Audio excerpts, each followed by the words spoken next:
लीजिए सुनिए डैनियल डिफो के लिखे उपन्यास रॉबिन्सन क्रूसो का भाग 52 क्रूसो का वाणिज्य मेरी यानी समीर गोस्वामी की आवाज में। मेरा बहुत समय भारतवर्ष के पूर्वी भाग बंगाल में ही बीत गया।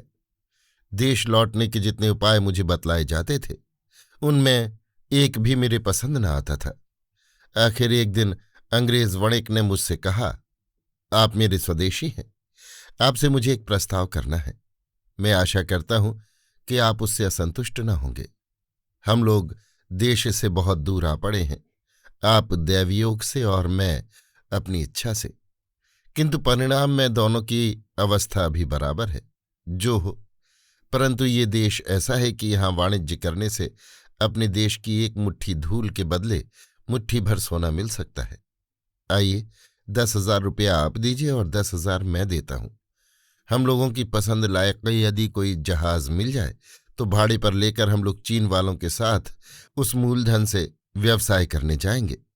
आप होंगे जहाज के अध्यक्ष और मैं बनूंगा व्यापारी। आलसी होकर समय बिताना ठीक नहीं। संसार में कोई निर्व्यवसायी नहीं है। सभी अपनी अपनी उन्नति में लगे रहते हैं। सभी कर्मशील हैं। ग्रह नक्षत्र भी एक जगह बैठे नहीं रहते। सभी जीव जब अपने अपने काम पर तत्पर रहा करते हैं तब हम ही लोग मौन साध कर क्यों बैठे रहें। ये प्रस्ताव मुझे अच्छा लगा। यद्यपि वाणिज्य मेरे स्वभाव के अनुकूल नहीं, तथापि भ्रमण ही सही। जिस देश को मैंने पहले कभी नहीं देखा है उसके देखने की लालसा मेरे मन में जागती ही रहती थी। वहां जाने की संभावना मेरे लिए कभी अप्रीतिकारक नहीं हो सकती थी। मनोनुकूल जहाज मिलने में बहुत दिन लगे। जहाज मिला भी तो अंग्रेज नाविक नहीं मिलते थे।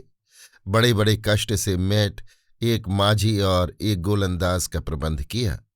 एक मिस्त्री और 3 नाविक भी मिल गए।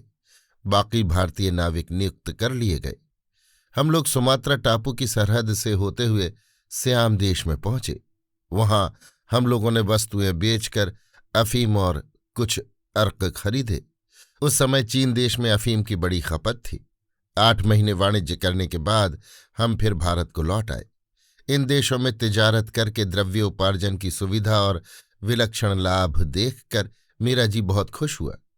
मेरी उम्र यदि 1/4 अर्थात 15-20 वर्ष और कम होती तो मैं इस देश को छोड़कर द्रव्य खोजने के लिए अन्यत्र कहीं न जाता।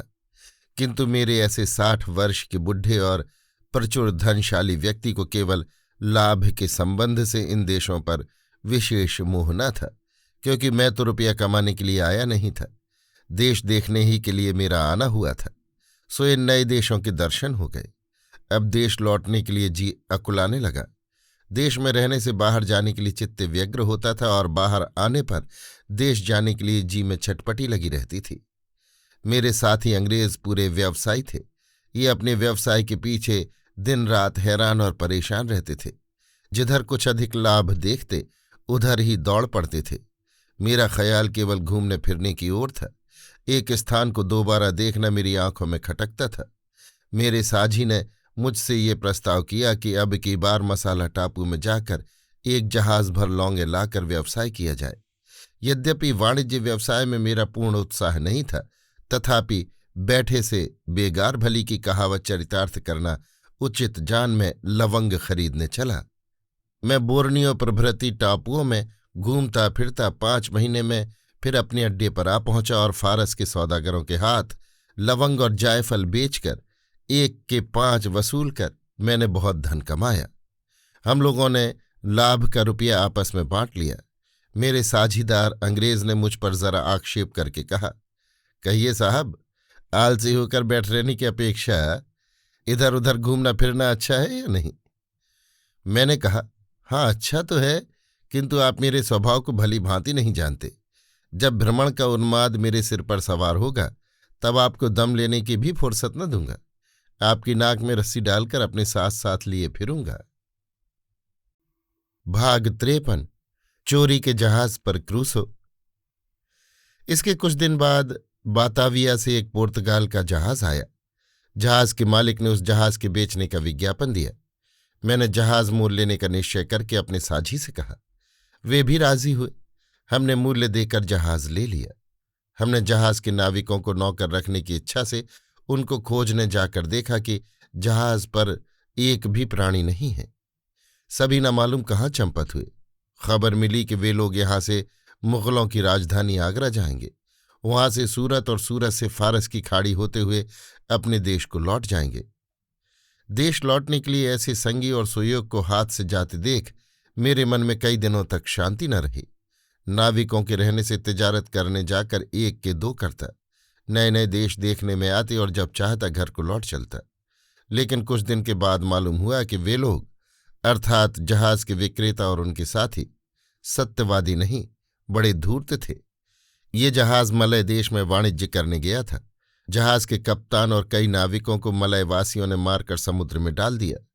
इस दुर्वृत्ति योग से नाविक जहाज लेकर यहां भाग आए और दूसरे का जहाज अपने नाम से बेचकर चंपत हुए। हम लोगों ने इस बात को सुनकर भी इस पर विशेष ध्यान न दिया। उन लोगों ने चोरी की तो की, उससे हम लोगों का क्या। हम लोगों ने तो वाजिब दाम देकर खरीदा है, चोरी का माल समझकर तो लिया ही नहीं। हम लोगों ने कई अंग्रेज और देशी नाविकों को नौकर रख करके फिलीपाइन और मलक्का आदि टापुओं से लवंग और इलायची प्रभृति सौदा लाने के हेतु जाने की तैयारी की। रवाना होने पर कई दिन तक हम लोग प्रतिकूल वायु के कारण मलक्के की खाड़ी में अटक रहे। हवा का जोर कुछ कम पड़ने पर जहाज का लंगर उठा लिया गया। समुद्र में प्रवेश करने पर देखा कि जहाज के भीतर पानी आता है। हम लोग बहुत चेष्टा करने पर भी निश्चय न कर सके कि छिद्र कहाँ है, किधर से पानी आ रहा है। तब हम लोगों ने किसी बंदर में आश्रय लेने के लिए कंबोडिया नदी के मुहाने में प्रवेश किया। कंबोडिया नदी के किनारे जहाज लगाकर उसकी मरम्मत की तैयारी की जा रही थी। इसी अवसर पर एक दिन एक अंग्रेज ने आकर मुझसे कहा, महाशय, आप मेरे अपरिचित हैं, तथापि मैं आपसे एक ऐसी बात कहना चाहता हूं जिससे आपका विशेष उपकार होगा। मैं उसका इंगित आकार और चेष्टा देखकर विस्मित हो उसके मुंह की ओर चुपचाप देखता रहा। सचमुच ही मैंने उसको कभी कहीं नहीं देखा था। वो मुझसे क्या कहेगा? मैंने पूछा, एकाएक आपको परोपकार की इच्छा इतनी प्रबल क्यों हो उठी? उसने कहा, मैं देखता हूं कि आप बड़ी विपत्ति में फंसे हैं, पर आपको कुछ मालूम नहीं कि क्या हो रहा है। मैंने कहा, विपत्ति की बात तो मैं भी प्रत्यक्ष देख रहा हूं कि मेरे जहाज में पानी आ रहा है। इसके पैंदे में कहाँ छेद है ये खोजने से भी नहीं मिलता। इससे कल जहाज को किनारे लगाकर देखूंगा कि इसमें कहाँ छेद है। उसने कहा, छेद हो या न हो, खोजने से वो मिले चाहे न मिले, जहाज को कल किनारे लगाना बुद्धिमानी का काम न होगा। क्या आप नहीं जानते कि 2 बड़े अंग्रेजी जहाज और 3 पोर्चुगीज जहाज यहां से बहुत करीब ही आ लगे हैं? मैंने कहा, लगे रहें, इससे मुझे क्या? उस व्यक्ति ने कहा, जो लोग आपकी भांति मतलबी काम में लगे रहते हैं वे आसपास की कोई खोज खबर न रखकर निश्चिंत रहें, ये बड़े आश्चर्य की बात है। क्या आप अपने मन में ये समझते हैं कि आप लोग उनका मुकाबला कर सकेंगे? उसकी ऐसी भेदभाव से भरी ऊटपटांग बातें सुनकर मुझे बड़ा कुतूहल हुआ। मैंने कहा, भाई, साफ साफ क्यों नहीं कह डालते कि क्या मामला है? हम लोग न चोर हैं न डाकू हैं, तब हम लोगों को किसी से डरने की क्या वजह हो सकती है? उसने कहा, मैं देखता हूं कि आप फायदे की बात न सुनेंगे, परामर्श की बात पर ध्यान न देंगे। यदि मैं दूसरे किसी का इतना बड़ा उपकार करता तो वो आपकी अपेक्षा मेरे साथ अवश्य ही अच्छा व्यवहार करता। ठहरिए, यदि आप इसी घड़ी जहाज को यहां से अन्यत्र न ले जाएंगे तो आप ही इसका मजा चखेंगे। जब वे लोग आपको लुटेरा समझकर फांसी देंगे तब आपको मेरी कृतज्ञता की बात सूझेगी। मैंने कहा, जो व्यक्ति मेरे उपकार की चेष्टा कर रहे हैं उनके निकट में कभी अकृतज्ञ नहीं हो सकता। जब आप कह रहे हैं कि मेरी विपत्ति आसन्न है तब मैं अभी यहां से भागता हूं। किंतु भाई साहब, क्या आप भय का कारण कुछ खुलासा करके नहीं बतला सकते? उसने कहा, मुख्तसर बात इतनी ही है कि तुम ये जहाज लेकर सुमात्रा टापू गए थे। तुम्हारे कप्तान और कई एक नाविक वहां मारे गए। इसके बाद तुम जहाज लेकर वहां से चंपत हुए। इस समय तुम लोग उद्दंड होकर समुद्र में जहाज पकड़ते फिरते हो। ये खबर तुम्हारे निकट नई नहीं है, ये मैं अच्छी तरह जानता हूं। किंतु अब किसी बड़े जहाज के हाथ पड़ जाओगे तो तुम्हारा उद्धार होना कठिन है। मैंने आगे पीछे की बातें सोचकर कहा, भाई, इतनी देर बाद तुमने सब बातें सीधे तौर से कह सुनाई।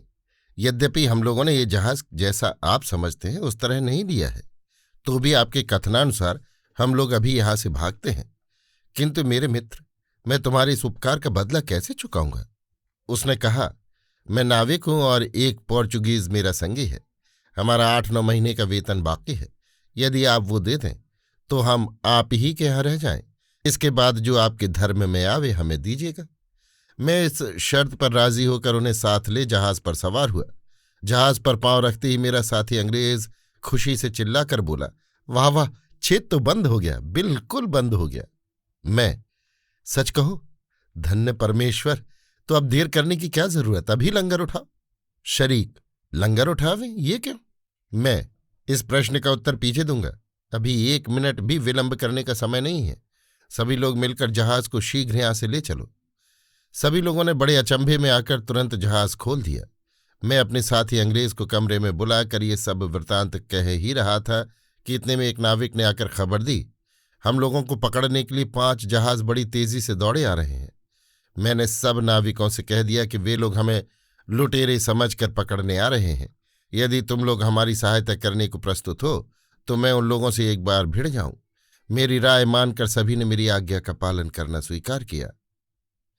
जहाज के गोलंदाज ने टूटे फूटे लोहे के कांटों और छड़ों से और जो कुछ कठिन पदार्थ हाथ में आ गए उनसे 2 तोपें भर रखीं।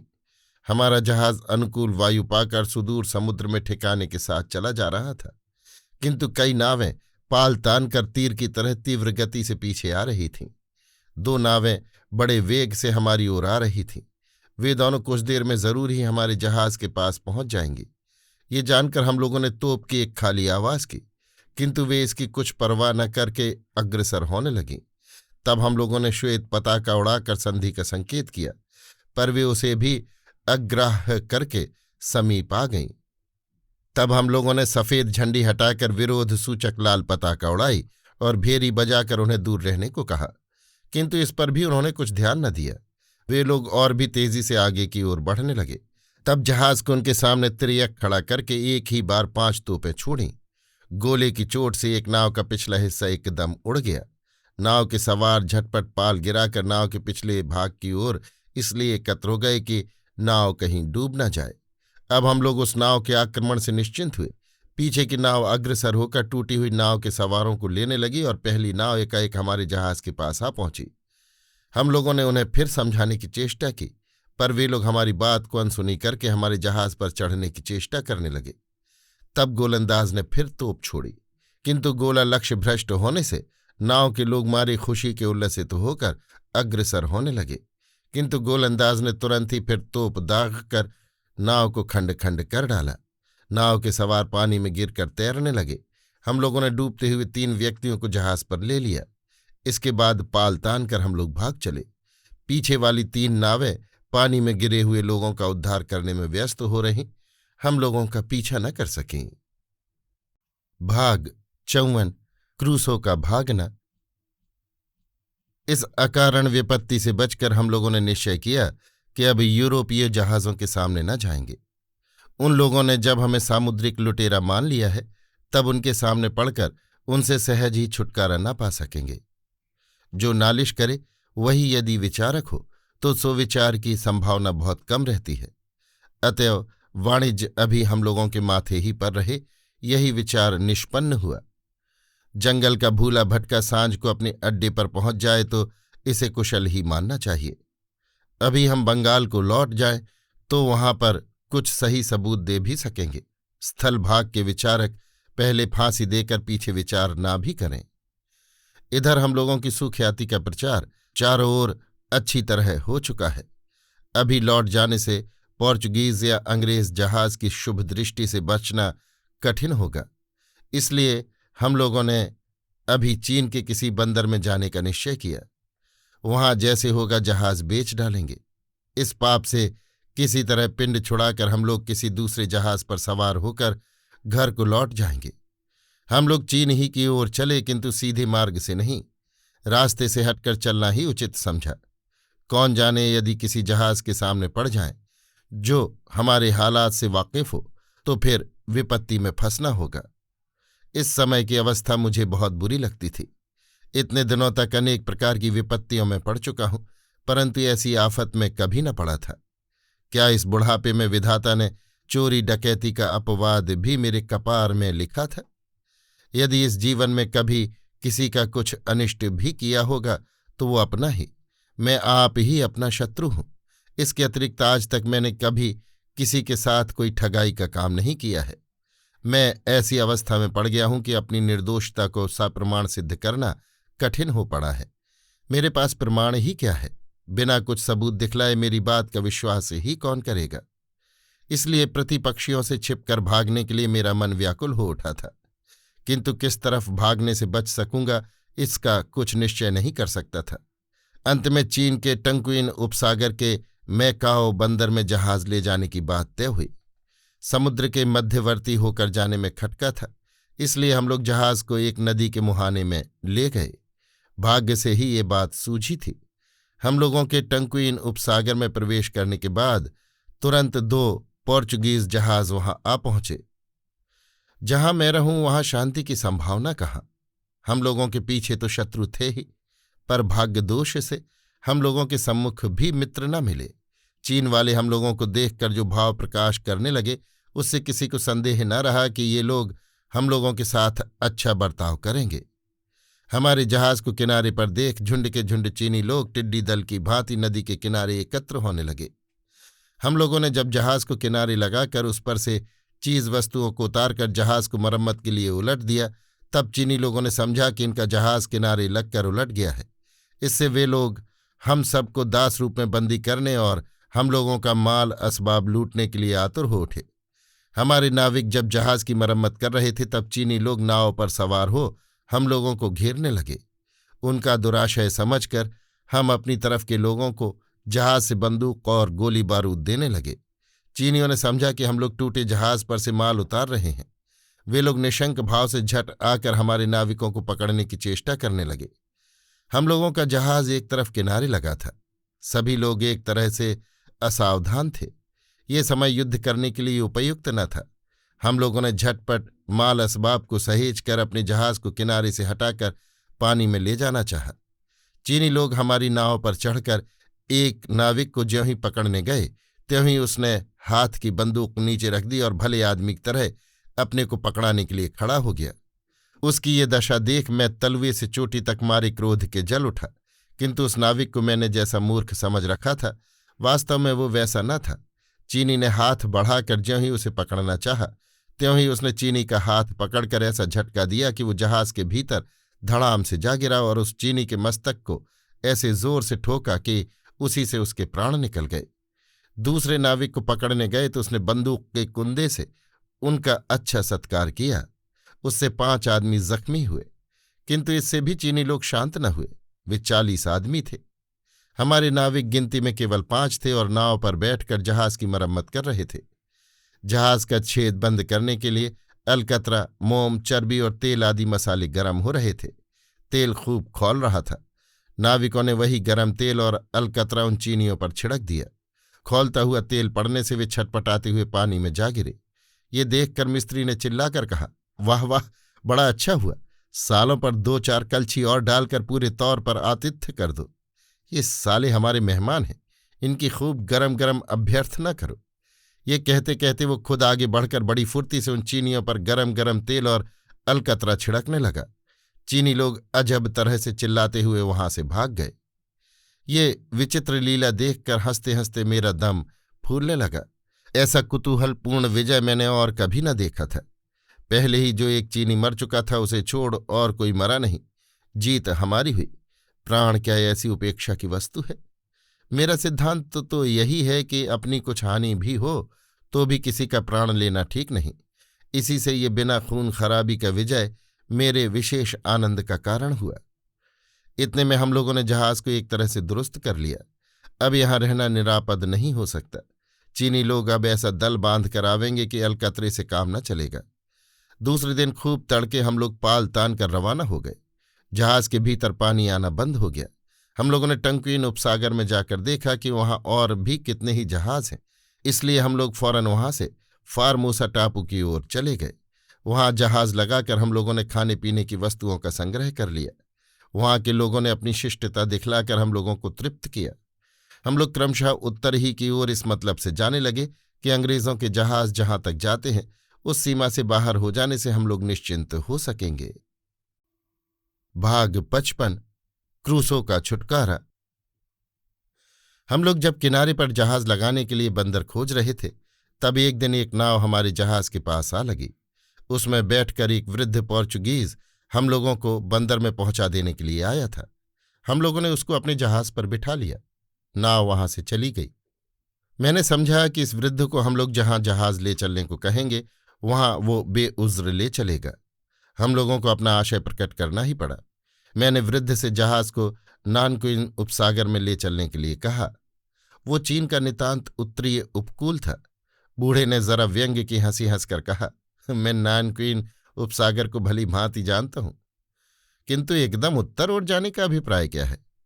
उसकी ये व्यंग्य की हंसी और दूसरे का अभिप्राय जानने की धृष्टता देखकर मेरा जी जल उठा। मैंने कहा, हम लोग अपने जहाज की विक्रय वस्तुएं बेचकर चीनी बर्तन, छींट, रेशम, चाय और कपड़े आदि देसावरी चीजें खरीदेंगे। वृद्ध ने कहा, यह काम तो मेकिंग बंदर में भी बड़े सुभीते के साथ हो जाता। इतना घूमकर उत्तर ओर जाने की क्या जरूरत है? एक बार तो मेरे मन में आया कि बूढ़े से कह दूं कि मेरी खुशी, मैंने खूब अच्छा किया कि टेढ़ी राय से आया हूं और टेढ़ी राय से ही जाऊंगा। इसमें तुम्हारा क्या? तुम विदेशी हो, जहाजों को बंदर में पहुंचा देना ही तुम्हारा पेशा है। तुम वही करो जो मैं कहता हूं। हल्दी बेचने वालों के लिए जवाहिर का भाव ताव करना वृथा है। किंतु बूढ़े को नाराज कर देना अभी अच्छा न समझकर मैंने बड़ी मुलायमियत से कहा, हम लोग निरे व्यवसाय ही नहीं हैं, हम लोग रईस हैं। देश देखने की भी हमारी इच्छा है। हम लोग एक बार पेकिन शहर में जाकर चीन के सम्राट का दरबार देखना चाहते हैं।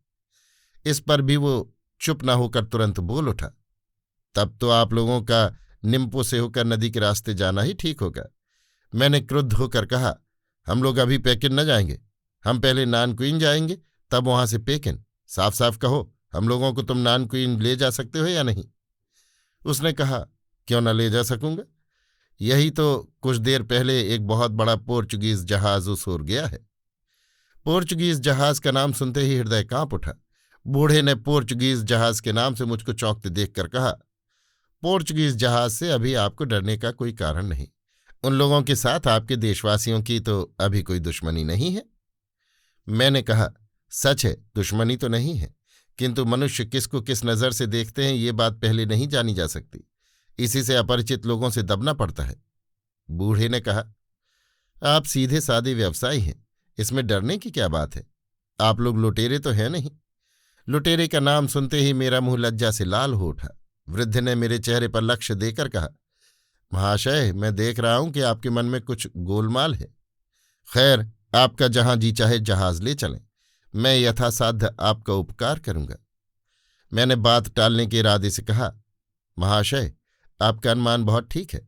मैं इस बात का अभी तक कोई निश्चय नहीं कर सका कि इस जहाज को कहाँ ले जाऊं। आपके मुंह से लुटेरे का नाम सुनकर मुझे और भी डर लग रहा है।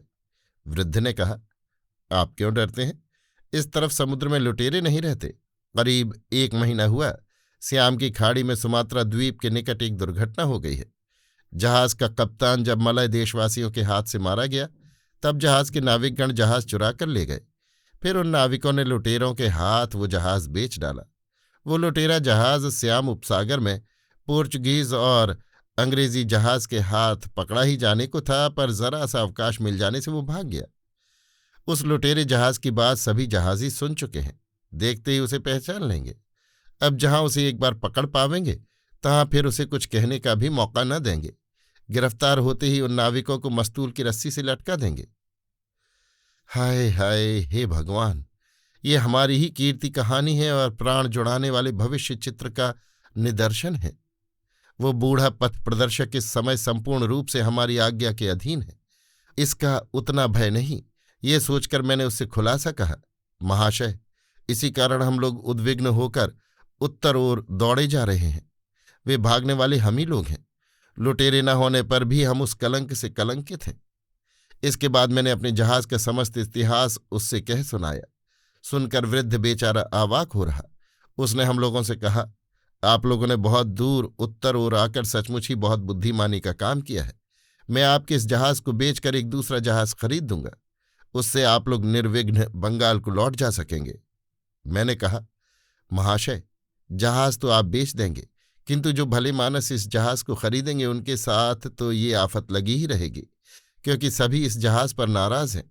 वो मनुष्य भीतर से कितना ही निर्दोषी और सज्जन क्यों न होगा, पर पोर्चुगीजों और अंग्रेजों के जहाज से उसकी रक्षा न होगी। वृद्ध ने कहा, मैं उसका भी प्रबंध कर दूंगा। बहुत कप्तानों के साथ मेरा परिचय है। वे लोग जब इस रास्ते से जाएंगे तब मैं उन सबों से भेंट करके सब वृतांत समझा कर कह दूंगा।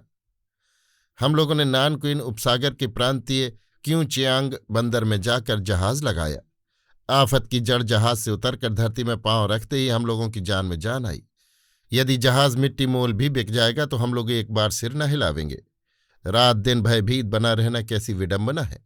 आंखों में नींद नहीं, चित्त में चैन नहीं, खाने पीने की इच्छा नहीं, केवल मृत्यु और कलंक की विभीषिका को सामने रखकर समय बिताना बड़ा कष्टकर है। मैं इस बुढ़ापे में चोरी की इल्लत में पकड़ा जाकर विदेश में फांसी से प्राण गंवाने बैठा था, किंतु मैं किसी भांति ये अपमानजनक मृत्यु सह नहीं कर सकता। मैं शत्रुओं के साथ प्राणपण से युद्ध करता। यदि युद्ध में जीत न सकता तो जहाज को बारूद से उड़ा देता, किसी को विजय जनित अहंकार करने का अवकाश न देता। जब मैं इन बातों को सोचता था तब मेरा दिमाग गर्म हो उठता था। एक दिन ऊँघते ऊँघते मैंने जहाज के तख्ते पर ऐसे जोर से घूंसा मारा कि हाथ में चोट लगने से लहू बह निकला। समुद्र में रहने से जितना ही प्राण व्याकुल था उतना ही स्थल में आने से आराम मालूम होने लगा। किनारे उतरकर वृद्ध महाशय ने हम लोगों के रहने के लिए एक स्थान ठीक कर दिया। हम लोग उसी स्थान में अपना माल उतार कर ले गए और वहीं रहे।